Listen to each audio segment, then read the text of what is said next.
nangana luka papa chéri na oyo basolo. Papa chéri na orchestre na ye. Oyo basolo na orchestre na ye. Na na orchestre na ye. Concert où tu veux ça, garder dans un orchestre. Ce qu'il faut n'avoir papa chéri, tu n'as bien oyo basolo. Il faut n'avoir bon pour un concert maintenant. Il faut n'avoir bon pour na benga bango déjà depuis kalaka. Bana bango to sola déjà depuis kalaka. Concert na pas baïdo. Mais le roi de l'effort m'avait dit une chose avant mon voyage. Le bisina au lingaki pour relever la défi. Tu l'as fait avec tes albums, tu l'as fait avec tes concerts. Aujourd'hui tu es au stade de Martyrs, bats-toi. Je pense que ceux qui il faut lancer la aide et pas le roi de l'effort, papa chéri. Il faut le robot. Ou je pense parce qu'il faut lancer un mot, il faut la paix de l'homme. Toujours bosser pour tout ça, la concert bien, concert les beaux très très bien. Voilà. Ce qu'on dit que terrain au bébé, le bas de baby c'est terrain on a baby c'est terrain. Quand on se retrouver dans la stade, il se trouve travailler pour tout le monde.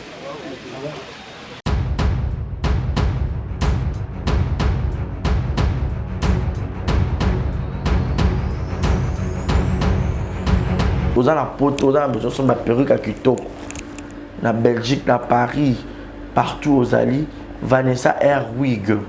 Vanessa Airwig, tu as numéro de la scène, de l'abonné de Rolex, ma perruque, on a bon, ma sorte de sur ma perruque à Kitoko, ma coupe Yamilai, Vanessa Airwig, Azawana, la prime encore abordable. Pour ma perruque nayo, pour ciao, Robima chic, Robima ngebungebu. Bonsoir, bonjour, Bissekanos de Bozali, c'est moi, Brown Cosmétique. J'ai eu beaucoup de messages, je nanga au sol la canine pour atteindre la uniforme. Donc, il faut que savino oyo, et ma futa, ou ngamukona sailaka, et telisaka, et ça pour teint clair, bagam, différents, et ça caramel, métis, chocolat, pour maintenir caca, ba crème yama beaucoup ezali. Ma crème, il y a ma lèvre rose et allez. Donc, n'hésitez pas à contacter sur WhatsApp. Merci beaucoup. À bientôt. Mouah. Sika et avec la nouvelle formule de la pommade Toza Awatai, une pommade à 100% satisfaction, une pommade à base de plantes naturelles, et là pour vous satisfaire bien sûr le femme, et là pour vous mettre en valeur, pour vos agrandissements de fesses, seins, mollets et hanches, la pommade Toza Awatai est là pour vous satisfaire. Et les hommes, on ne vous a pas bien sûr oublié, la pommade Toza Awa est là pour vos agrandissements et allongements de pénis. Nous sommes sur www.tozaawatai.com et le numéro des contacts 06 05 50 23 18 06 05 50 23 18. Soyez les bienvenus.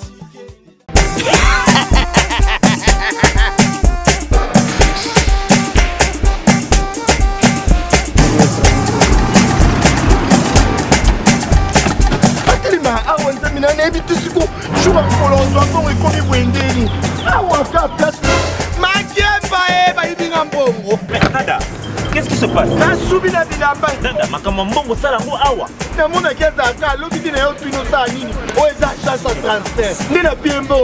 Nada, agence et transfert dans Nzela. Ce n'est pas possible. Nada.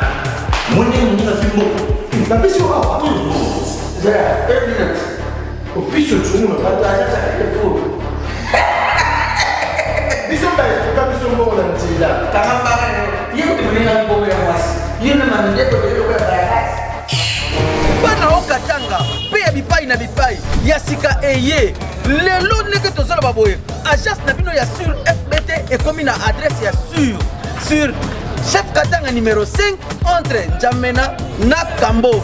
Yaya conseil est gratuit. Omoni makamba batanzela, botiki la batanzela, mais makamba transfert à mbongo. Totiki lango FBT. Misalane Kazinjo.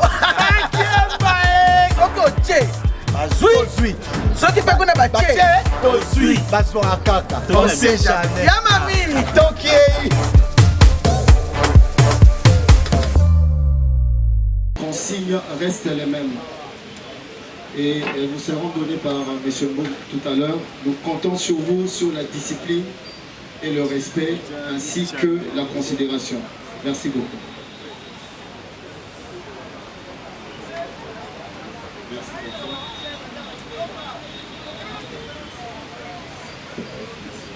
Chers consoeurs et confrères, je dirais bonjour.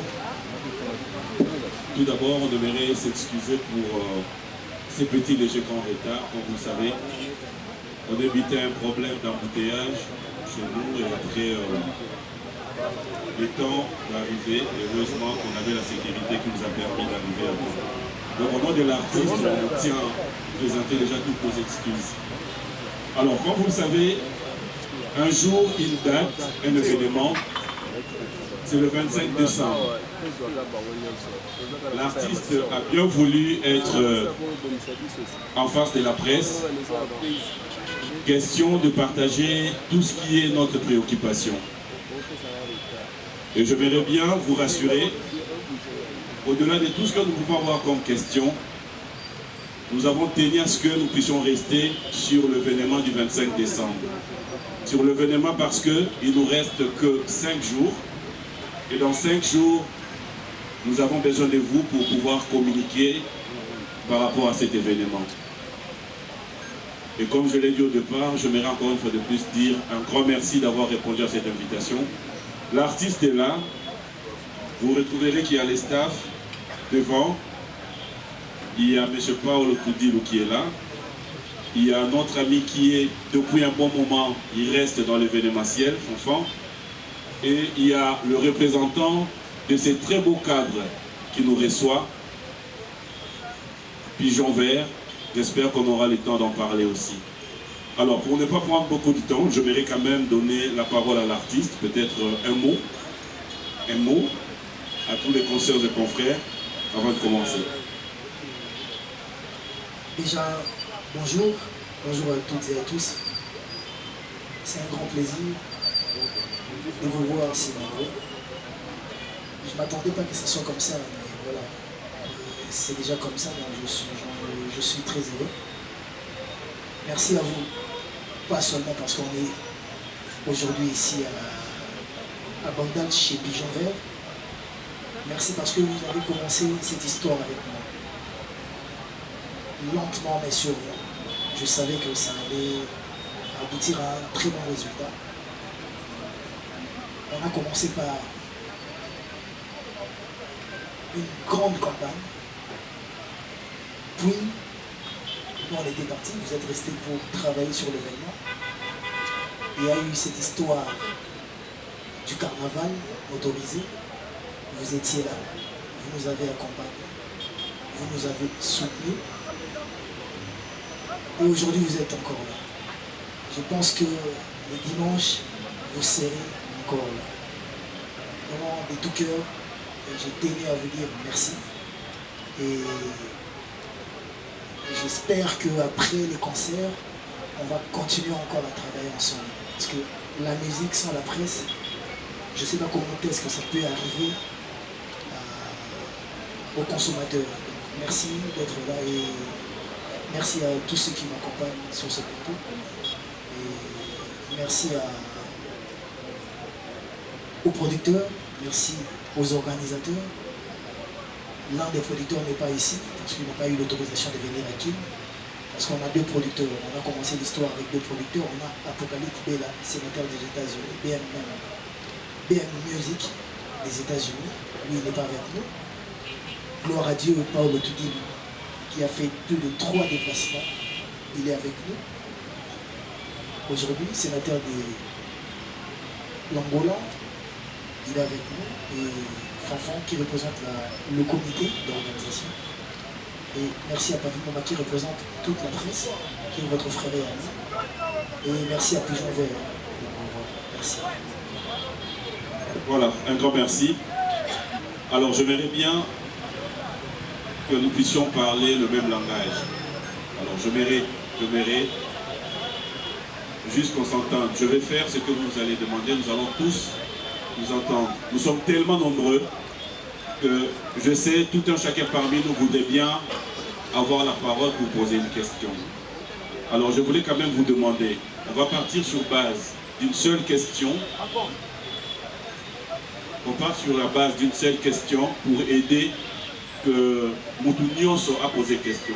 Parce que ceux qui ont 2, 3 questions, alors ceux qui pensent que tout qui est à la base des 2 questions, ça dépend. J'aimerais quand même qu'on... Pardon? Une seule question.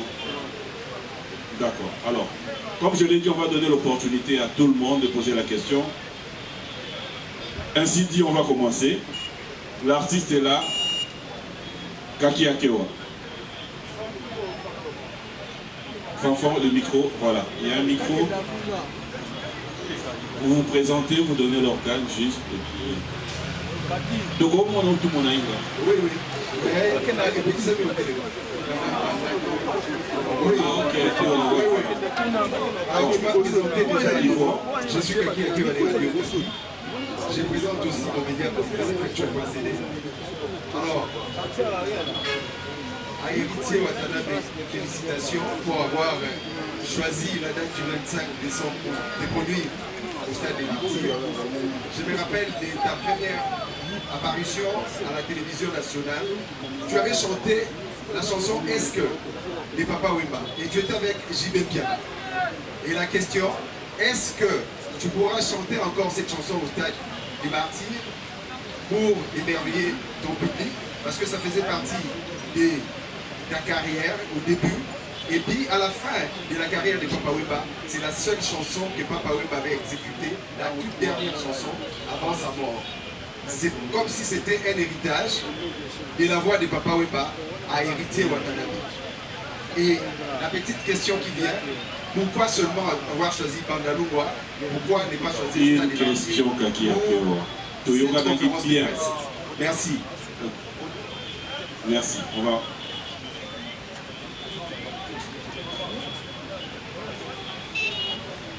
Merci. Merci vraiment. Et Yoro disait à Rolobati, donc tu es un ancien de la presse. On se connaît très très bien. Et je suis très heureux de te revoir encore. Et vous méritez de mon amitié. Déjà pour commencer, la chanson de Papa Wemba, parce que avant, quand moi j'ai commencé la musique, j'ai interprété Papa Wemba. Et il y a eu un moment quand je suis arrivé dans Wemba Musique à mes amis, le phénomène Eurasol m'a demandé de travailler d'autres musiciens. Parce que ma voix, selon lui, n'était pas trop puissante. Je devais travailler King Kester et le vieux Adilou System pour un peu rendre puissante ma voix. J'ai perdu ce timbre-là parce qu'aujourd'hui j'ai un autre timbre. Mais je ne sais pas si j'aurai le temps de chanter cette chanson au stade. J'aimerais bien le faire parce que j'ai commencé par là. C'est toujours mieux, c'est toujours bien de faire la rétrospection et voir d'où on vient pour mieux comprendre où on est et bien préparer où on va. Je ne sais pas. On a vraiment beaucoup de chansons dans l'album Retirada. On a beaucoup de chansons dans l'album Miage Midema que les gens m'imposent de chanter.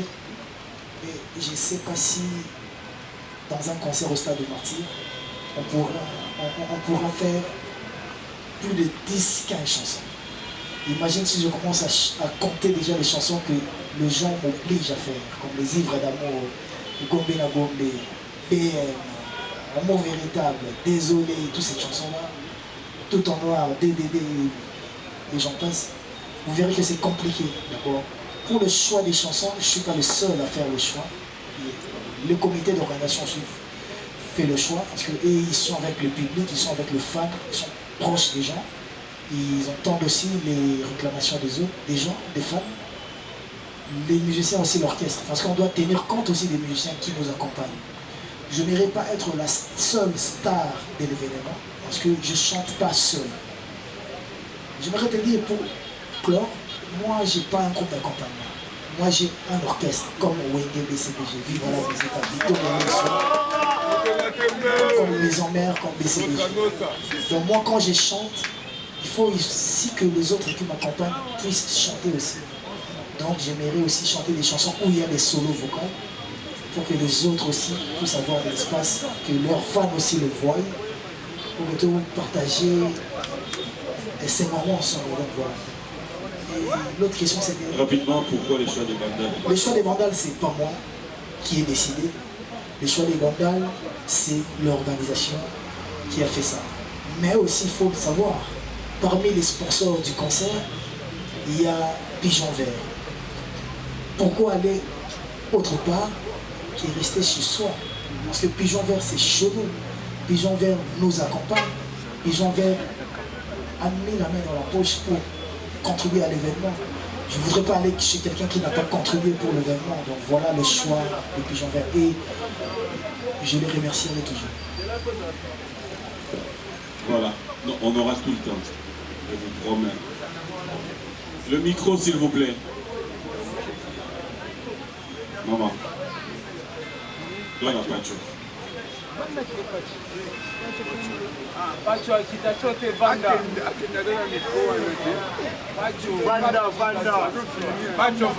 donne l'occasion au caméraman, s'il te plaît. Voilà, merci. Alors, Héritier Watanabe, la bonsoir. Bonsoir. Alors, au bien ici, devant nous, la presse a aussi de partout variés, mais j'ai constaté une chose, d'être respecté la mort. Donc, il faut le dire à moi, donc il faut le dire à Kiss, une minute de silence comme on y a dit, pour la respect de la mort. Ma question est celle-ci, Héritier Watanabe, la tour Gamotona Tembe, on se prépare à conséquence pour affronter le 25 décembre. Parce que, au Zakar, on a 2 albums, au Zakar, on a 4 ans. Il y a carrière, il y a la team de Wata. Est-ce que vous avez la force de nous aller dans ma camp pour retourner sa stade? La première des choses, troisième des choses. S'il te plaît. Ma camp est important. Toyo Kanagi bien à début de la Pona. Donc poser 2 questions de mon corps. Quand je sais que ça n'a rien à je m'excuse mon cher confrère, on va comprendre. Ma camp est très sérieux. Excellence, monsieur l'ambassadeur, Héritier Watanabe, vous avez un stade. Jusqu'à maintenant, ma vente à ma billet, ils allaient chaud, ils allaient vraiment faible. Nazala qui n'a pas fou la lobby, peut-être dans la chef coutumier, de Sololi. Mais, tout le pays, ils sont morts maintenant que sont ticket, la carte totale, il y a une peine. Dans ma sangambila, exact. Watanabe, Soubola. Denga de la forêt, denga papa chéri, papa Samakan. Merci. Voilà, cousin. Déjà, tout, oui, puis qu'il y a un titre au Vandia, événement, ils ont conférence de presse. Et puis il y a un titre au Vandia, même dans Carnaval. Carnaval, ils ont événement. Événement, ils ont concert à Stade de Martinique. Donc, Bissot, la tête, nous sommes tout au Vandia. Ou dévancer Bissot, peut-être, une décision soit dans le dossier, pour la match à la bonne tête, pour la papa Verkis, pour la mort, on a Bissot, on a la Est, etc. Et vous allez un concert. Ah oui, ils ont juste une conférence de presse. Autour de la bonne question, pour répondre à tous les cas. Mais, ma campagne, tout ça, on a événement.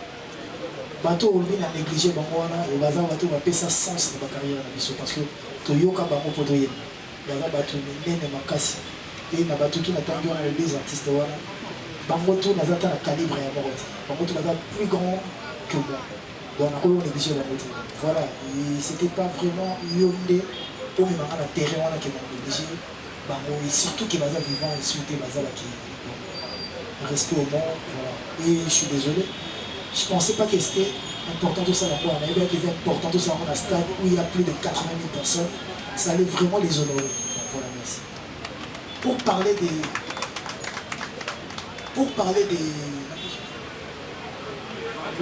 le vente des billets, Yokendaki, la station, il faut aussi connaître ça. C'est pas dans toutes les stations totales des points de vente des armes. Au moins, il y a la station totale, on se dans la boutique, on va faire la station totale, on se dans la peau, on va faire caca, carburant, on va faire. Vous comprenez? Donc, ceux qui ont côté dans la boutique, on a cassé les billets. Parce que tu as pardon, la billet pour la tête. Quand tu as un billet, tu peux la piste. Ce n'est pas leur travail. Leur travail, c'est vendre le carburant. Voilà. Les stations totales ont de ont des boutiques, la station tout le monde met dans magasin. Et sur auquel on a beaucoup de billets. Plus que ça, net dans la station totale à Lemba, il y a 24. Les gens habillés sont aussi là. Si vous avez un lot, on va payer ça aussi. On a beaucoup de billets. Il y a des choses à comprendre. Et quand ils appellent boulot, on a pensé na landela batekaki biye wapi ezali biye wapi ezati to biye wapi ekotaki biye wapi esilaki. Moi mon rôle mon travail c'est chanter et danser. Laissez aussi que dans un comité d'organisation balandela makambo parce que ceux qui n'ont pas la makambo nyonso nakolanda mambo instrument nakolanda mambo sécurité nakolanda mambo polluant nakolanda mambo lumière nakolanda mambo écran LED nakolanda ya publicité panneau pour la panneau, je suis peut-être au foot et là, je suis dans le matin pour la zone de retard, je ne peux pas suivre 2 livres à la fois, un petit gars artiste, je suis dans la communauté. Celui qui m'a côté, je suis côté qui va lier Zati, donc Ayoki, ils ont le droit de tout réveiller, booster là, donc ils nous l'ont dit là, parce que vous poussez dans la salle sur le bagage. Moi je suis prêt pour chanter et danser. Au lobby d'Angana Luka, papa chéri dans la scène, papa chéri dans l'orchestre. Oui, ma soeur dans l'orchestre. Là, dans un orchestre. Concert où tu as été dans l'orchestre. Ce qu'il faut bien dans la chez nous, il faut bien dans la soeur. Il faut bien dans un concert. Il faut bien dans un concert déjà depuis Kalaka. Dans la banque déjà depuis Kalaka. Concert n'a pas eu. Mais le roi de l'effort m'avait dit une chose avant mon voyage. Au Linga qui a relevé le défi. Tu l'as fait avec tes albums, tu l'as fait avec tes concerts. Aujourd'hui, tu es au stade de Martyr, bats-toi. Quand Papa Otayo artistiquement, à l'émission Linga, c'est pas parce qu'il y a pas eu au côté là, peut-être parce qu'il y a pas eu au côté. Non, peut-être parce qu'il y a un moment que tu es capable de faire quelque chose. Et que les autres vont prendre juste conscience. Et je pense que ceux qui il faut lancer la aide pas le roi de la papa chéri. Il faut le robot. Ou je pense pas qu'il faut lancer la il faut la paix de la toujours bosser pour tout ça la concert bien, concert vos très très bien. Voilà. Ce que vous voulez que terrain ça au bébé. Le bas va baby c'est terrain là. Na baby c'est terrain. Quand on va se retrouver dans la stade. C'est tout travail pour tout le monde. Merci beaucoup. On va équilibrer, on va prendre une dame. Pour l'économie, Gisèle Fouilly, enfant. Une question s'il vous plaît. Vraiment. D'accord. C'est Gisèle Fouilly et la Petra pour la RTBS, Paparazzi. Héritier, je suis fière de toi et contente de te retrouver aujourd'hui dans la circonstance. J'ai une question de curiosité. L'Instagram Nayo, il y a quelques jours, tu as mis une vidéo là qui est la mère où tu disais que comme tu as stade en moto, si ça m'a sur la stade. Quelques jours après, on dit affiche, je pense que c'était hier, affiche moi comme Moto Sali. Les bâtiments de Léo, ce qu'on tient à la page, je me dis c'est que tu as accepté le concept. Aux stade de Mathieu à l'histoire. Au tien au baptême, au déplacer à moi, au signe aux autres déplacer stade de peinture. Alors que, surtout, après toi, il y a un autre artiste qui, en la personne de Fleur qui va aussi jouer l'année prochaine.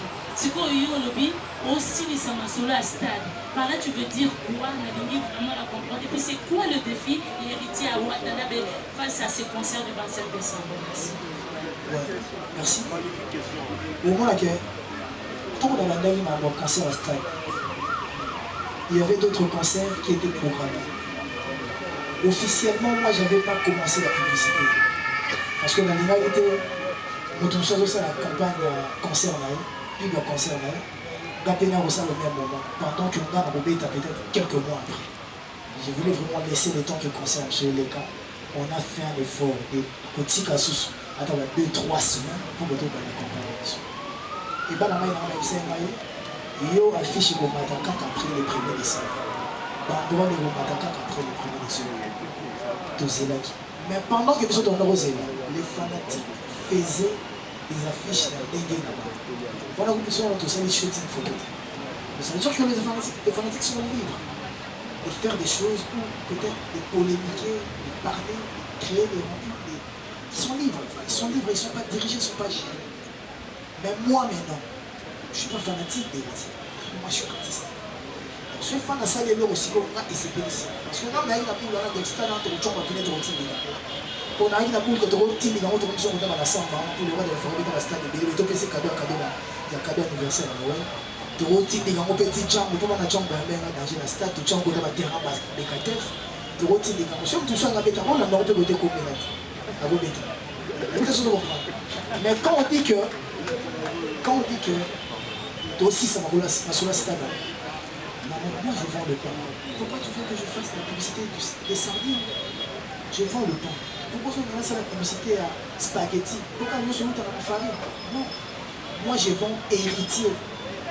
Chacun doit se vendre. Et maintenant, je reste aussi conscient que le stade des bâtiments n'a pas été construit pour moi seul. Et là, le stade des bâtiments, il y a ma Congolais. Qui peut jouer, va jouer. Qui veut jouer, peut jouer. Après moi, il y aura des artistes qui le feront. Parce que nul ne pouvait croire que le 25 mois, je serai au stade. Peut-être même en février, bon, il n'ose guère. Peut-être peut parce que tous ça va congolais, tout le monde. Et c'est tous un esprit à continuité. Même honorable à ça la mandature, à continuer sur la mandat. On va pas mon bébé, mais il y a ça la ministre. Côté à vous, on a un soutien. Ministre va continuer à tenir. Nous sommes allés tout le monde faire son concert. Je lui souhaite bonne chance, comme je l'ai fait avec tous les autres. Moi je suis un artiste au Makota, on va terrain de soutien. Ma pauvre, on a la bêta. Il faut la bêta. Tant que la bêta, on a la bêta. Vous comprenez? Voilà, quand on a le Makota, on a un tech héritier. Et non pour créer ma carte. Tout le monde a besoin de stade, de stade. Mais aussi, il faut se le dire. Le bêta stade est la facilité. Quand on a annoncé, on a comme ça, on peut. Mais on a la stade de l'eau, on a annoncé là. On a annoncé, on a annoncé. Le stade, les aussi dans le budget, si je ne me trompe pas, il y a plus de 500 000 $. 400 000 $, 500 000 $. Donc, si on vend un stade, quand on a un euro, on a besoin de parce que sponsor, ça va péter au bureau. Il faut y avoir au plus. Producteur, pas autant la publicité. On comprend que nous autres, avant de parler des autres, on parle de nous, et pour aussi éviter des polémiques inutiles. Voilà, merci. Le défi pour ce concert, bien chanter, bien danser, faire un très bon spectacle. Même dans le carnaval, la danse est maman.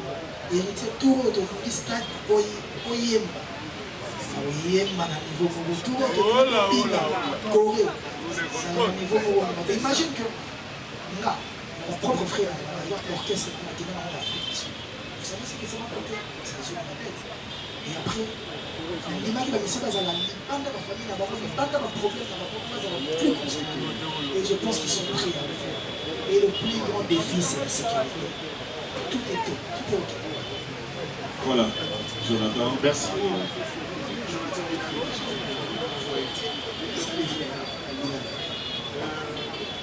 Bravo pour ce challenge. Et tout comme moi, tu sais que Franco Laurent Makati, qui est patronyme de la société congolaise, Pascal Rochon Taboulay, n'ont pas quand même forcément besoin de jouer au Stade de Martyrs parce qu'il n'y en avait pas. Et depuis la création du Stade de Martyrs, c'est qu'aujourd'hui, parce qu'ils sont dans le panthéon de grands musiciens congolais, il faut forcément faire le Stade de Martyrs. Tu as accepté de relever ce défi dont plusieurs aînés n'ont même pas le droit de le faire. Ça, pour ça, on t'applaudit. Loin de toute attente, par la plus grande stupéfaction de plusieurs qui ont pris part au concert du retour du clan Wenge ou sur les 4x4, on a vu Héritier se faire convier par ses aînés. Et ça te donnera d'ailleurs ce nom que tu portes aujourd'hui, le dernier fils du clan Wenge. Est-ce que ça sera aussi clair pour Héritier Watanabe?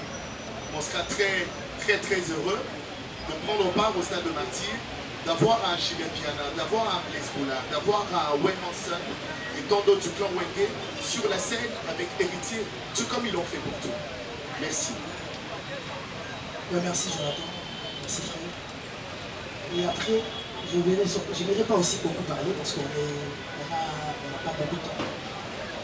Mais s'il faut juste rentrer sur le concert de Wende Musique à la maison, Wende Musique à 4x4 ils avaient nulle part dit que Héritier ne prendra pas. C'était une surprise. Laissez-nous la primaire et dire en live le jour J qu'est-ce que ça sera. Donc on ne veut pas tout dévoiler. Je ne sais pas si c'est là. Après il faut voir aussi leur agenda. Je ne sais pas si c'est là ou si c'est pas là. Mais jusque là je ne suis pas mieux placé à dire qui sera là, qui ne sera pas là.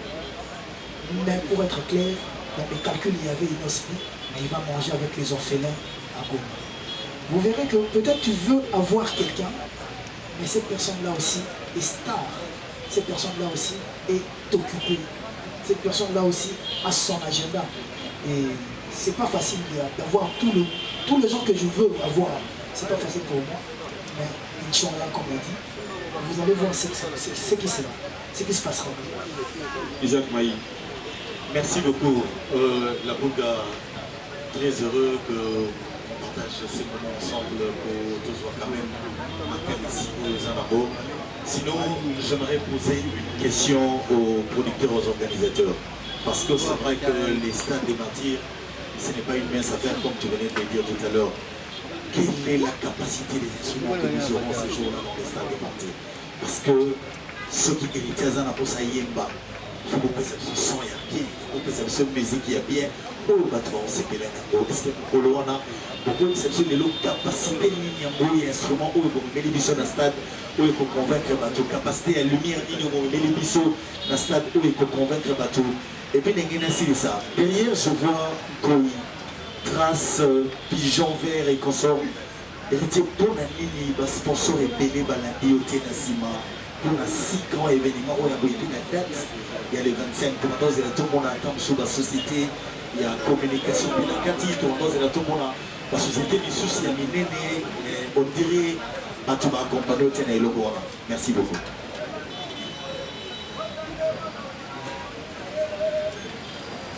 Merci beaucoup.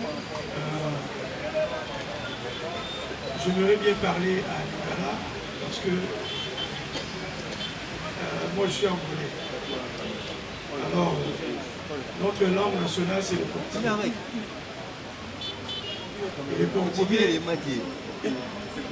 je ne pourrais même pas parler ces parce que et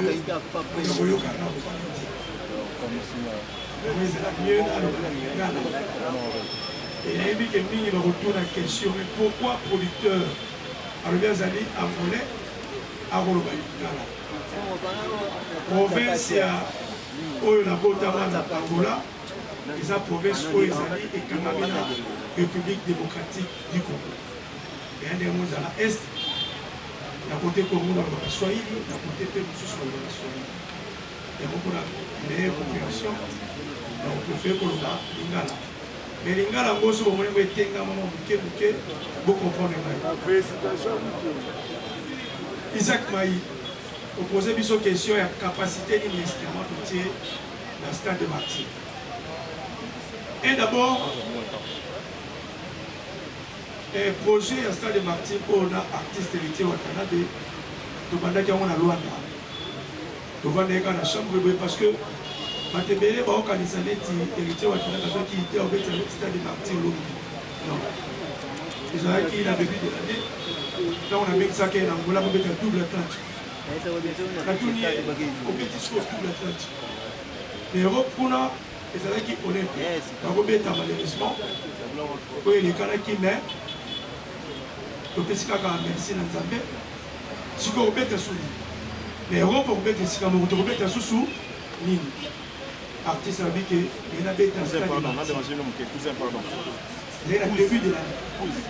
Mais si on met à stade de Martyr, on a accompagné dans les manas produire dans les événements. Mais il y a une question de Martyr. Musicien, il peut soit continuer à faire des Martyrs, c'est éviter. Maintenant, on est étrange, mais c'est la vérité. La première fois, on a un stade de Martyrs, il y a 2 semaines passées. Quand on a eu la visite nayeba nini tokosala awa ntango nakoti na sali martir wana sans vous mentir namoni moke instrument tozwa baprésilien bainstrument euti libanda eyaki na Angola na minute oyo eza na nzela ekoya po ekota awa na Kinshasa tolingi kopiblia yango te tolakisa camion yango ezokota na frontière tout consort capacité ya instrument tozala plus ou moins na 500 000 kW ya instrument oyo tokotia na kati ya Stade des Martyrs. Musique ingénieur de son nango oyo akosala son héritier Watanabe, c'est un Brésilien. C'est pas la première fois que ça la son héritier Watanabe qui finit par tout là. Pourquoi parce que ingénieur de son arrêté la Congo démocratique, le rose de Alibanda. Il y a qui choix producteur, il y a qui choix artiste. Parce que déjà la PTA et moi mingi en Angola, dans un cas ingénieur Oyo à ça la son en Angola, on a préféré qu'il y ait un mémoire à la Congo démocratique pour l'échange culturel. Côté lumière, la maison tout y a lumière, il y a Kinshasa, la maison tout y a lumière, il y a son, il y a Kinshasa, dans la maison tout y a podium. Côté lumière, tu vas travailler là, Manon, combien d'entreprises des amis Sonolight. Alors, côté podium, c'est l'Angola. Mais avec une donnée d'abord, la Kinshasa, la podium est dans la Kinshasa. Tu préfères travailler là, Kenji Sono. Donc, au moment que la référence aussi côté organisation, et ça va référence au Oyo, Binoboyebi, on a qu'à marcher dans Misso. Podium est assuré par Kenji Sono. Lumière est assuré par Manon. Et instrument est assuré par un Brésilien. La qualité que vous avez décidé, instrument peut-être que la Rolobaté, c'est pour la première fois. Bon, vous savez, l'organiser l'activité, mais la Moni, et vous allez pour la première fois depuis que Stade des Martyrs, les Stade des Martyrs, Boyoka, instrument, il y a des mots. Merci, merci. Isaac, Dieu n'a pas tout donné. Juste pour nous rassurer, un son principal Azar brésilien, mais il y a un ingé son aussi congolais, Alex Mayombo, qui va l'assister. Donc pour nous rassurer,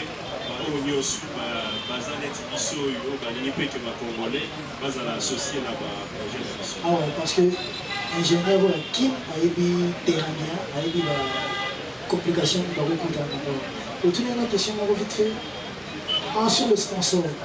Après, quand vous parlez des grands sponsors, je ne sais pas si la Bra Congo a Zamouké, je ne sais pas si Total a Zamouké, je ne sais pas si Trace a Zamouké, je ne sais pas ceux qui obstinés. Obstiné SRL, groupe Chilamouina. Et habité par sponsor aux Oloba. Où est mon nom et aux Arabes. Dommage que ça n'a pas jusque-là, tous les Arabes, tous les Anguilles, instrumentés, tous les Anguilles lumière, tous les Anguilles en monté.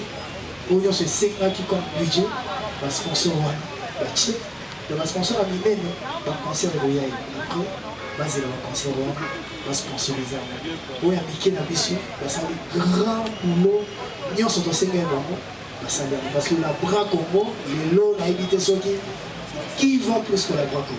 La Bra Congo encore. La Bra Congo à la Scole, la Bra Congo à Tembo, la Bra Congo à Castel, la Bra Congo à le Kofi, la Bra Congo. Donc je dis merci encore qui est pour moi, à l'événement dans la salle, le plus grand des sponsors. Et merci. Et après, peut-être y éviter. Alors, moi, la soso à Vimbi Nanzongo, c'est que peut-être moi j'ai eu la chance d'avoir des amis riches. Donc, parce que photo est dans qui montait en ma bébé dans la société, dans la comme il est à Mina Intel. Maintenant, on a signé le protocole d'accord, mais il y a triqué. Il y a concerné il y a trop de choses qu'on ne peut pas dire. Parce que si tu veux que je décide les noms, je peux décider après pour créer ma polémique, mais je ne suis pas venu ici pour ça. Il représente aussi rien tant que mon organisation est très bien faite. Donc, merci aux sponsors qui m'ont accompagné et merci aux partenaires qui sont là. Merci à l'organisation et aux producteurs. Moi, il me suffit. Un tien vaut mieux que deux tueurs. Merci. Le micro, Charlène. Excusez-moi, pardon. Je promets que tout le monde va poser sa question. Monsieur Nyonso, oui, il pose une question pour la Baninga. Merci, PM. Je réponds au nom de Charlène Ouikana, pour l'école de la RTVS 1. Je suis là, artiste. Voilà, donc je pose ma question à l'artiste, Héritier Watanabe. Je crois que tout le monde sait jusque-là que l'artiste va se produire ce 25 décembre au sein de Marty. Alors, ma question est celle-ci. L'artiste, je ne sais pas le terme d'un mot employé, mais ni les autres là, ils ont ça que démotiver la population, parce que c'est vrai que les c'est déjà le 25. Mais le problème est ça qu'il y a là pour que y a la stade de Marty. C'est là où ça pose problème. Parce que la population va voir que l'artiste en bêta, parce que même billet. Maintenant, ça na motivation à la thé, il y a un stade de Marty. Vu que là, quand tu as bien avant, peut-être il y a eu des problèmes, il y a eu des morts. Même si mes parents vont monter la porte, mais de ton côté, nous sommes ça là pour que Batouana, assurance, nous fait pour que Batouana, Bayanti la stade de Marty. C'était un peu ça ma réponse. Merci, bonjour. Oui, motivation est yeux pour venir à la conférence de presse. Ils ont même motivation de pour nous regarder. Imagine que ma billet à la station aussi. Donc ça veut dire que motivation c'est ça. Ceux qui ont l'ami bien. Hier j'étais à une répétition du tambour. Les gens qui achètent des billets jusque là. Pour Charlie Robin Azatena, Christian Champagne, il y a une Charlie. Il fallait que Charlie aille dans ma facture de la base sur le billet. Jusque là, la majorité des gens qui ont acheté des billets, ils ont 100 billets, 20 billets, 50 billets, 1000 billets. Eric Mandela a acheté 5000 billets, 100 VIP. Ceux qui ont deux temps à la tête, ils ont et il y a ils ont acheté des 1000 billets. Il y a le président William du Conseil national de la jeunesse qui a acheté 1000 billets. Parce que la société, la société, ils achètent pour leurs travailleurs, pour leurs familles. Sans compter maintenant de recevoir dans la station. Vous comprenez que les gens sont motivés. Concernant les gars qui, s'il y a eu des problèmes, nous se fait toujours que ça a je crois bien que Motouma quand était dans le Canada, alors que c'est un concert à Boni, dans ma campagne, à Bomoya, dans ma campagne, mais des erreurs et ça dans la sens. J'ai vécu ça dans mes maison mère. Vous êtes dans un concert à Siwambad. Bâti instrument, bâti sécurité. Mais quand Ouera part, toute la sécurité part avec Ouera. Na musicien, na fanatique, tout est en sécurité. Vous avez dit que il faut en aller, au capable, cascade. Moi qui te parle, un jour je faillis perdre. Un concert où on a retrouvé dans le banc, j'ai un chaos dans mon bébé. Il y avait au moins 20 de production. Personnel. Mais les gens tant que vous avez il faut qu'il y ait la sécurité. Ceux qui sont artistes, leaders, par contre, ils vont profiter de la Kenya. Et même les patrons de la société, la sécurité, se comportent en star. Dans le monde, il faut qu'il la débattre. Dans le monde, il faut battre la mini dans le bateau. Pour sécuriser le bateau. La sécurité, ils sont payés pour l'avant-événement, pendant l'événement et l'après-événement. Donc là, on a eu au podium pour la Kende. Après, c'est un bateau qui va revenir. Mais il va pour canaliser la sortie. Hier, j'ai eu la chance de parler avec Papa Sylvano, notre général Kassono. Il m'a parlé de ça aussi. Et il a fait un effort déjà. La porte, nyonso ya stade de martyr ezala ouverte et bakosala mpe ke ndenge bakoaccompagne bato na kokota basécuriser bato pendant les concerts parce que bavio mosusu esalamaka pendant les concerts bato mosusu kobokela normal et après les concerts ils vont accompagner les gens et bato mpe bakoya concert c'est une fête concert wana bato bekaka mpeza Noël bato bakofêter en famille oui et les orphelins et les chèques ils vont fêter avec quelle famille? Leur famille, c'est nous, c'est toi, moi, eux. C'est nous, on va fêter avec eux. Chez Dieu. Donc, on a 2500 mamans au souper. Stade, on a fait un kangi porte des maisons, on a fait un peu de bakota, donc, ils ont joué à Noël, ils ont la fête. Ma parent revient à moi, hier, revient à l'équinaï, l'équinaï, de conscientiser Karabat, que va se comporter bien. Parce que ceux qui ont mis à Koufi, Mitchan a tête, là, c'est pour c'est que la ville qui n'a pas. Et après, la ville dit attention aux batailles, ceux qui prêtent, quand prêtent notre Dieu, la bataille, notre bateau, on va battre là, on va. Le protecteur, le gardien par excellence, notre Dieu sera avec nous. Je vous dirais une confidence. Le carnaval de Salagi, le carnaval de Salagi. Zora n'a pas l'état la carnaval, on a un nombre après le comprendre. Mais le carnaval, je ne dirais pas qu'il n'y ait pas eu de dégâts. Ma voiture est beaucoup qui. Mais il n'y a eu aucun mort. Pourquoi il n'y a aucun mort? Parce que moi, en quittant Djobo, en rentrant ici au Congo, j'avais fait un vœu à mon Dieu. Je dis, mon Dieu, je ne veux pas boire pendant le mois de décembre. Je ne ferai rien au mois de décembre. Où ils ont vécu dans tous les jours. Et l'eau vit dans tous les jours. Pour se sacrifier pendant eux. Je veux que l'événement a tout ça. J'étais devant, et j'étais sur 24. Ma voiture est toute allée dans la moto. Un ami est venu me dire qu'il y a eu 4 morts. Je ne pense pas que c'est ça.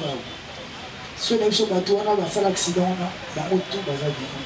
On a tout bazar bonne santé, tout ça, on a la répétition. Donc parce que ce que ça veut dans les abonnés, il y a des gens qui ont tout. Ok, Fanfan, tu vas vraiment m'aider. Si tu as la question Moko Moko, on va prendre le temps. On va prendre...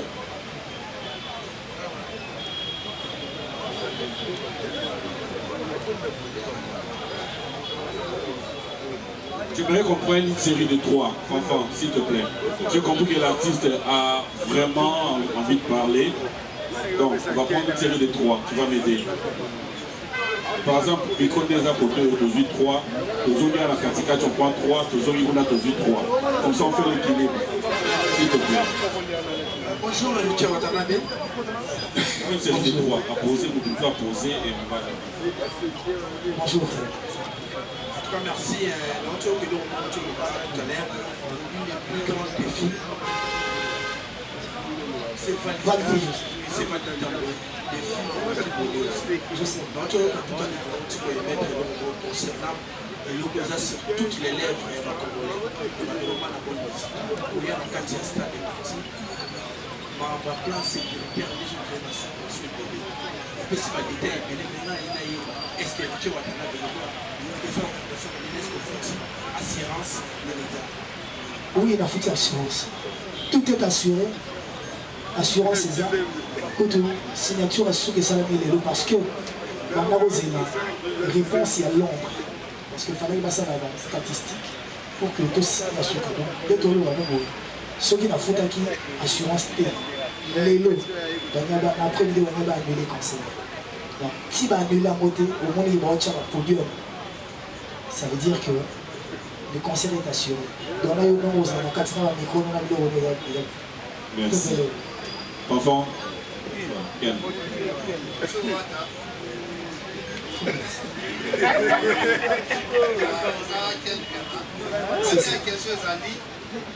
Osez la question, Moko, s'il te plaît. T'es Moko.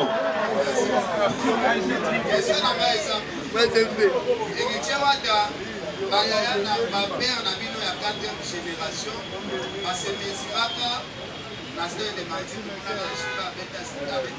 sans appui, il y a papa Wemba ou Kofi Olomide, la Simanae. Donc on y va, ouais, rançon, après taper Stade de Martin, sans appui, il y a la paix. Mais les autres, on héritier de l'Obi, au continue du Castade. Mais au continue du Castade, il y a des hommes, on se compte beaucoup plus dans le Wera, JB, Adolphe Dominguez, Gabiske. S'il vous plaît, nous répondons à l'eau, on a pour continuer. Parce que dans une question de côté, les questions de piège. Pour ceux qui sont dans la conférence, on a vu la JBT, la WRAT, Bango est blessé, Bango. Peut-être maintenant soutenir la CC, va soutenir la D. Non, concernant c'est une décision. Ma réponse est que vous me blessez. Si je réponds mal et que vous me blessez, papa chéri, tu viens là-bas, après ça il faut. Même ma famille va remonter. Mais pour prendre la décision de faire un concert au Stade de Martin, c'était une décision personnelle. Mon concert, c'est moi à l'affiche. Donc, à au monde au monde limité. Mais cela ne m'empêchera pas. Et vous rabaisser en rien de mettre en valeur les deux grandes stars du pays, les deux plus grandes stars selon moi. On va mettre en valeur pour rabaisser ma chanson, pour la vanne là. Merci. Continuez à assis les enfants, assis les gens, assis génération, la peine de Versailles. Comparaison pour y'a pour fallait autre chose, fallait ça fait 7% de la génération.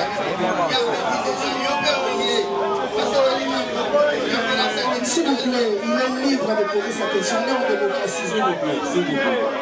Il a fait ça en félicitation parce que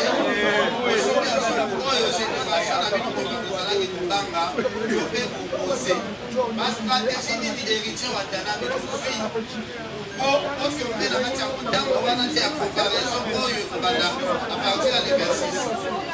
merci frère. Quand il y a quelqu'un qui a posé question, il est vraiment très libre de poser sa question. Et il faut que vous compreniez rappeler que Motutu a beaucoup de monde à Makambo, ndenge a binoti. Quel frère, moi je te comprends. Quel j'ai eu à appeler un jour pour Talikasu pour lui dire que ma talibino l'analyse la vie et que mon lobby qui m'a signé arrêt de mort et la carrière là-bas parce qu'il a osé que Tchad a sorti un album en 2018. C'était pas moi, c'était le producteur David Manso, mais la même victime. Na Yébissa Talikasu, tous ans en décembre 2020, on se rappellera. Les autres ont les autres. Mélange mes démons, frère, de moi et toi en micro. Et bétato et bétaté. La signé arrière de mort en carrière là-bas. Ce qui arrière de mort en carrière là-bas, il y a mort et même à la stade. Pour vous comprendre que quand on veut bien faire les choses, on le fait. Moi, quand j'ai fait mon concert ou quand j'ai sorti mon album, j'ai visé personne. Le concert est bétaté avant moi. J'ai dit félicitations. Moi, quand j'ai fait mon concert, les gens ont défié ma identité. Les gens ont défié héritier. Héritier. Est-ce que tu es capable de bien faire ou de faire quelque chose? Et dimanche, ceux qui héritiers sont capables de faire quelque chose. Maintenant, la polémique, ça ne va pas polémiquer. Qui va pas nous bien. Tu es bien. Tu bien. Tout ça, la polémique. Moi, je suis mal placé, pardon, de polémiquer sur des événements pareils. Mais il y aurait été mieux que l'idéologie, il fallait que le stade, ils ont déjà fait parce qu'on est à la dernière semaine. Tous là, écoute. Même carnaval, et puis, tu vas dans le matin. Si carnaval est aussi battu, vous avez le carnaval, il y a dans la vidéo, n'est-ce pas? Vous savez, on analyse tout. On a pas de carnaval. Il fallait que vous jouiez dans le carnaval et tout le tcha-tcha-tcha. Vous savez, on analyse. Quand ça vous arrange, vous faites des analyses. Quand ça ne vous arrange pas, vous ne le faites pas. Mais nous, on est habitués, frère, nous, on est habitués à le prendre comme ça. Quel peut-être des vents plus mieux que peut-être financier aux Arabes. Parce que même dans ma tac, les autres teams n'ont pas prouvé qu'elle. Donc voilà que je le trouve pas mal. frère, l'idéologie Robert Abdou les a prêts de Robert Abdou. On va voir après les cancers. Rendez-vous le 26. Oui, c'est très important. Oui. Enfin, awa, toyeli wata yote. Alors, bonjour président. Président, avant toute la question. S'il te plaît, on est vraiment pris par le temps. Si, je sais. Oui, s'il te plaît. Tout le monde a eu le temps. Non. On va pas commencer à discuter. Ok, c'est bon. Je n'avais vraiment. Ok. Le moment awa, album de Bibara le 18 décembre. Boutanika Soyo Benaka, alobara qui aussi arrêt de mort. Nabi, Boutanika Soyo Nabi, la analyse Nabi. C'est moi qui ai fait la promotion sur internet des Mimanche. Tout le monde a aimé moi. Oui, moi, ma fille. Si on a toute la question là. Ah, on a tout le monde. Si on a toute la question là. Le président, Stade des Martyrs n'a déjà c'est ça les plein. Parce que promotion est à Malam, stratégie est à Malam. La maison de production et vous l'artiste. Vous s'arrangez derrière midi, après concert ou pendant les concerts, ou Kili Mobimba et vivre live dans yo. Nabadeli, maison de production. Na yo moko staff na yo artiste. Vous s'arrangez comment? Pendant les concerts ou après les concerts, ou Kili Mobimba ou bazo vous s'attendre à concert ou va vivre événement en live. Soit parce que le concert est belé bétami et l'équipe a une version propre dans l'autre. Est-ce que vous arrangez qu'il va vivre live dans d'autres versions propres dans quoi après l'événement? Donc comment? Parce que l'on va les qui utilisent pas battu. C'est ça ma question. Merci beaucoup. Merci Mouta. Déjà, l'événement dans la trace. Une grande chaîne dans la visibilité mondiale. Je pense que vous allez bien. Après, pour les images, Fanfan, pour les images, il y a Trace, on a une équipe qui travaille. Il y a une équipe aussi qui... C'est allé live sur le net, parce que peut-être qu'à Tony par rapport à Yanné, nous avons une équipe, il y a captation, il y a événement, donc on reçoit son, la qualité, c'est pas pour rien que le producteur a eu là, matos, il y a jeté, nous reçoit son. Ceux qui inquiétuent les à côté, on a l'homo là et en haut parce que tout ça est à disposition. À rejoindre en live sur le net et après, à rejoindre en haut après événement parce que la stratégie de la mission de travail est ça avant, pendant et après. Et ce dans tous les aspects organisationnels. On a encore le banano, ça va détailler sur quel on dirait, de petit promesse Zoloba. Nous on préfère que Mabaya le 25, à suivre habillé la barreau, à s'installer dans la VIP, à hier à na pigeon vert, à suivre habillé dans la barreau, à la VIP, à la grand public, à qui dans la station totale, biso na bino to botala, si ma tobé à l'isolo le 26. Et dans le club de l'homme, tout le monde s'en a pété. Ils ont un site, ils sont bâtis dans la Chine et Kouyaka. Où est le stade, oui. On n'a presque pas de connexion. Oui, tu as même l'aéroport, tu as un drone. Mais drone, ils ont jamais Nicolas à 1 mètre. Parce que au niveau de l'aéroport, c'est un aéroport à Djibouti. Donc, drone, c'est comme une arme. Donc, comme un drone militaire, donc il faut m'attraper à stade pour l'aéroport, la voie du peuple, la vie était pour les cocos, il y avait le bombe petit explosé. Donc, on va éviter. Si on voit ça dans live, dans le stade, vous avez la carte, vous avez la chabille, l'État pour l'Ongo, il faut. Connexion, ça a raté dans le stade. Connexion, ça a compliqué. On va te le dire. Après, on ne peut pas faire autrement. Fanfan.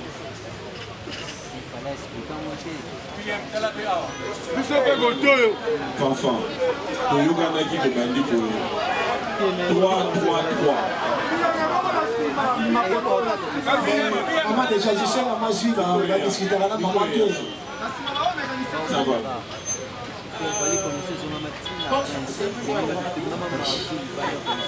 Et félicitations déjà pour notre bébé. Merci. Question après, mon président.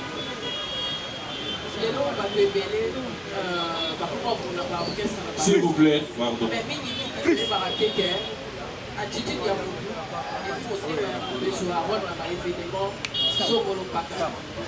que nous avons des aïeux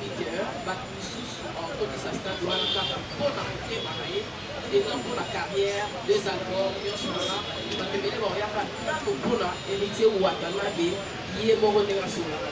et puis la bataille, parce que la orchestre,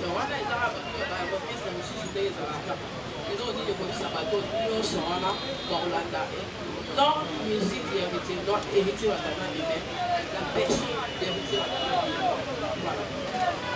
Je sais pas, partout dans le temps, ça a fait qui héritier dans la ligne, tout le monde va y ça dans la boue.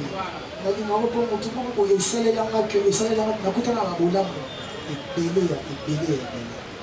Et je pense que ceux qui ont concert dans la lolo, où la dimanche, les aussi, avec les bébés, tout le monde se va soutenir. Parce que bien, pour les artistes, pour les motos. Et après, là, on a mis le bébé. Ceux qui n'ont pas boyé, ceux qui n'ont pas boyé, au maximum, ceux qui n'ont pas boyé, je suis ouvert, tant les gens causent dans quel pierre. Autrement, ils ne savent pas qu'il y a quel pierre à te sauver. Quel pierre a écrit, la réponse à la vie. Mais en réalité, bateau ba yebinga ba oui hein. Quel pierre parmi bateau ba ko les cater, ceux qui ont un esprit oui, qui ont un esprit en gros. A yebinga ko les caper. Mais moi je me dis non, il faut que na moto za na passion na ye. En même temps ça il a choix na ye. J'ai des frères dans ma famille qui sont pas fans d'héritier. Pourquoi nous avons un bateau dans la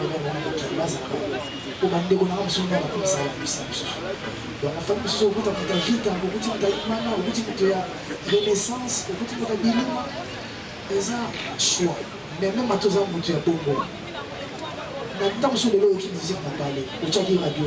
Je ne pense pas que une musique est artiste. Bon, tant que ce programme de musique est un mouton, tu ne calcules même pas. Mais bête, c'est un peu qui m'a vu. Donc voilà, moi, le bon côté, on va apprécier la Chine, on continue à parler. Parce que jusque-là, dans le pays, ça va être. Et l'orgueil, qui danger, qui nous mène, n'a pas arrivé au porter les matins. La Bima, Banda 1998, 99, la Baïba, la Kinshasa, tous les locaux qui étaient donc il y a imagine. Merci. La banderole les aides à Kinshasa, ils ont la maticité. Oh, bah, tout coup, tu n'as pas monté dans ma colonie.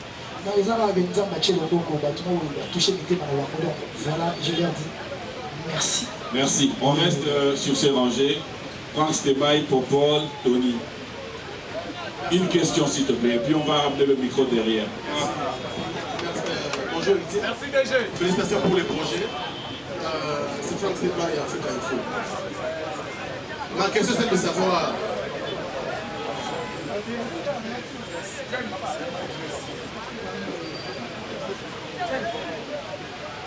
S'il te plaît, vas-y. Ok. Héritier Wata, bonjour et félicitations pour le projet. Oh. Merci. Alors, maintenant, on a une question simple. Est-ce que tout le monde a considéré que l'État va pas attirer à Pélouse, mais il y a le 30 juin, il va pas la Pélouse parce que le règlement est pas déterminé. Est-ce que Wata a fait la personne à la Pélouse et quelles sont les dispositions qui sont prises pour que va pas la Pélouse? On dit que si la Pélouse était comme à deux poids des mesures. Et les mots, il y a Fachi Béton, la reléguée à deux poids des mesures. Ndenge Fachi Béton, le président de la Banque, a un peu abusé, il a abusé tout. Donc voilà, donc je crois que Baroupé ça va pour mettre la PC sur déjà. Donc on va être la Pélouse.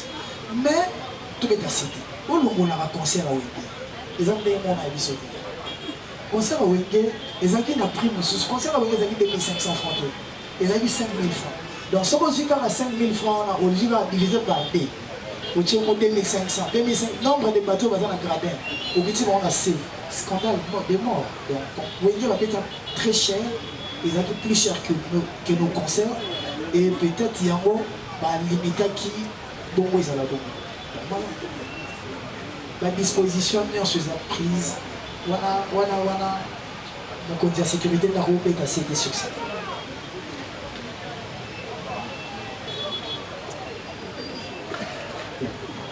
Ok, bonjour à tout le monde. Je m'appelle M. Sacha Massoua. Je suis le directeur général de la société Célinas Protection.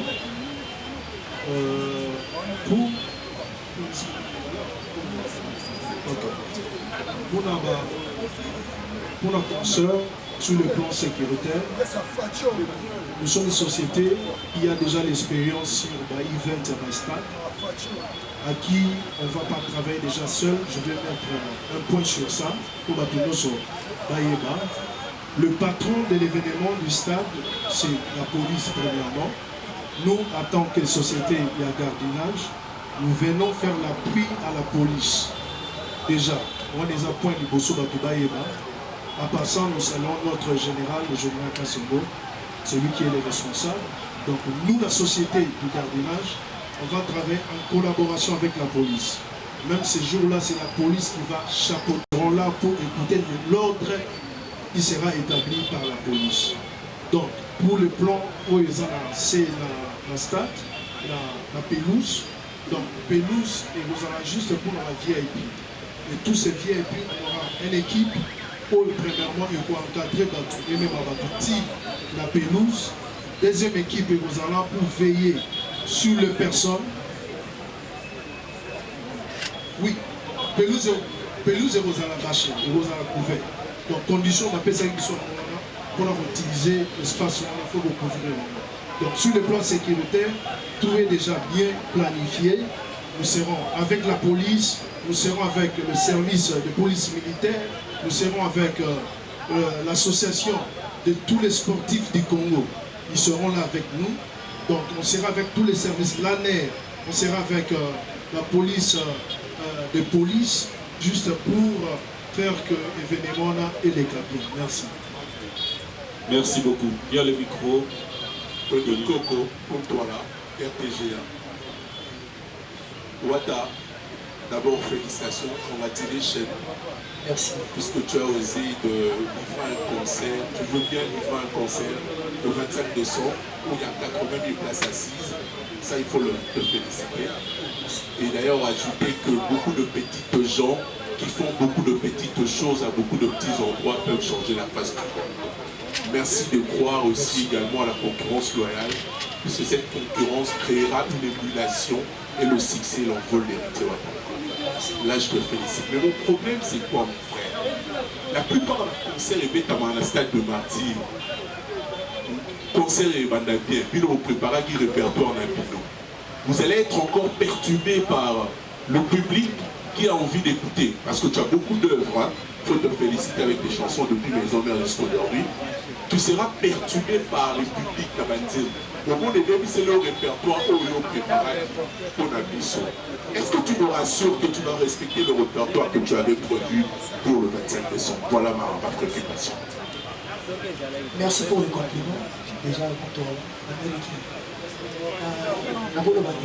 même dans le magasin, on a reçu au quotidien les clients et rois. Tu se référeras toujours dans le roi parce qu'il faut payer ça dans le roi.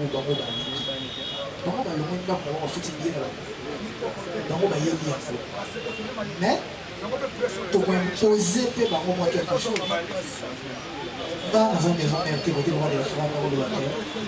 la public, la population, la femme de l'orchestre. Quand les chanteurs sont à la test, à ta commission de ce qui a été mis dans la CP, mais peut-être dans la maison mère, ils ont dit idéologie à fou la tête. Vient dans la paix, un chaba fanatique, paix à l'aise, pour un fanatique va se sentir important. Ils ont la politique. Les fanatiques à mon ils sont tous décidés. Dans ceux qui ont payé pour condamner le roi de la forêt pour Ils sont tout puissants qui est à Zoa, peut-être chanteur, tout instrumentiste.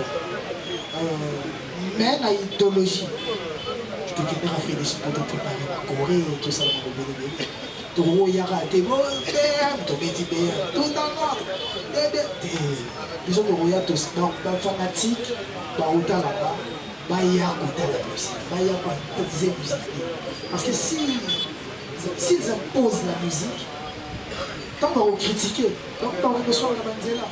Il faut qu'ils soient bêtes à peine un répertoire, donc sans battement, donc one way, tant, et ça va faire que vous préparez qui m'a beaucoup. Donc comme il fait tant ce concert, vous avez souhaité, ma campagne aussi, vous préparez. À partir de là, vous commencez à souscrire dans ma caprice, il y a un bateau dans le bon, après, au moment où on attend le chemin de la gloire, quelques jours après, on annoncera déjà, car en décembre 2021, on annoncera le concert dans pour 2022, juin 2022. Après quelques mois, là où on a que Wenge est programmé concert pour le 30 juin, j'étais obligé de décaler mon concert. Et là, tout le monde a qui mieux dans le 25 décembre. Par rapport aussi à nos voyages prévus dans le délai. N'a pas envie de la musique pour tout ça, la comparaison n'est pas raison. Peut-être pas tout pour polémiquer les fans, ils ont droit, c'est leur droit. Mais là, la salle qui m'a boule et ils ont ça un peu caractère de leur boule. Donc ceux qui nous tombent sur un concert, je dirais bravo, et comme ils tournent ceux qui me quittent bien, peut-être les gens auront aussi le courage de dire bravo. Voilà, les amis, nous allons vraiment nous mettre d'accord. Il y a un cocktail qui est prévu, qu'on va partager avec l'artiste. Et comme vous le savez, dans chaque organisation, on prévoit toujours, oui, ça doit arriver. On prévoit toujours, moi gestion, il y a presse, moi transport, alors s'il faut comprendre le temps, on est vraiment pris par le temps. La compréhension, la bino, nous aurons 3 personnes. Mais la choix, la bino moto. S'il vous plaît, s'il vous plaît. Ok, on prend 5 personnes. Mais s'il vous plaît, et ça n'a pas choix, la bino. Non, s'il vous plaît. Nous aurons 2 personnes. Et pour prendre les pétales. S'il vous plaît, expliquez le pourquoi. On doit partager un verre. Arranger au reconnu 2 personnes. Arranger au tosu 2. Arranger au tosu 2. Tosu ici dans mon toupon wakuna. Bon, 2 pekuna, c'est bon. 2 pekuna. Oui. Allez-y. C'est bon. Mais il y a mon confrère de télé, c'est obligé quand même. La problématique est bonne. Non, s'il vous plaît, okay. Merci beaucoup.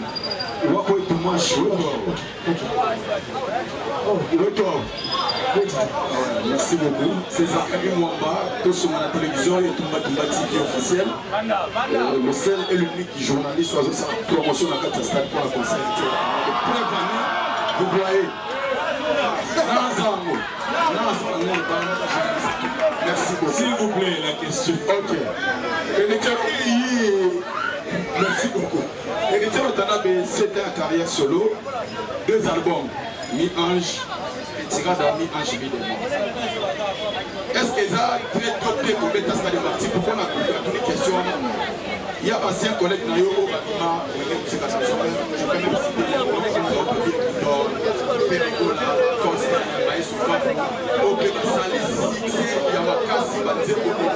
s'il vous plaît. Mais mon côté à Kanisa qui même pour affronter cette élection. Donc, il était maintenant béni et numéro au signé. Ça a peu fallu pour parler de la pénabéta pour la première fils à Wenge. La première fils à Wenge a su pas affronter Stade Marseille. Merci beaucoup.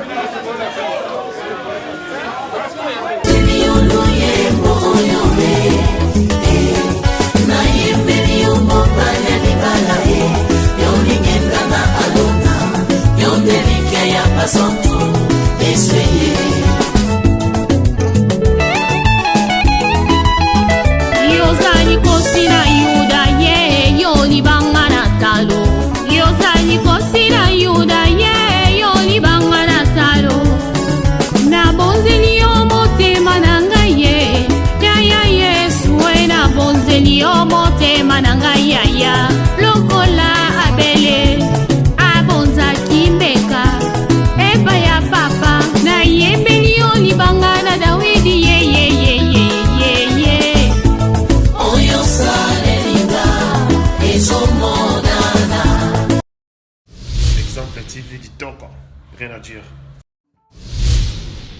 Abonnez-vous massivement sur Exemple TV. Batou Bolinga Nada, encore comme il y a 100 périques, il faut vous s'abonner. Vous s'abonner à Exemple TV. C'est Exemple TV. Vous s'abonner à la chaîne YouTube. Exemple TV qui toque, rien à dire. Il y a un exemple à suivre, cette fois-ci Exemple TV. Si on voit un exemplaire en autres, il y a s'abonner. Exemple télévision, c'est vraiment un exemple à suivre. Il n'y a pas de polémique, il n'y a pas de conneries, il n'y a pas de... C'est vraiment... Il y a dans la lignée, il y a dans la nzela.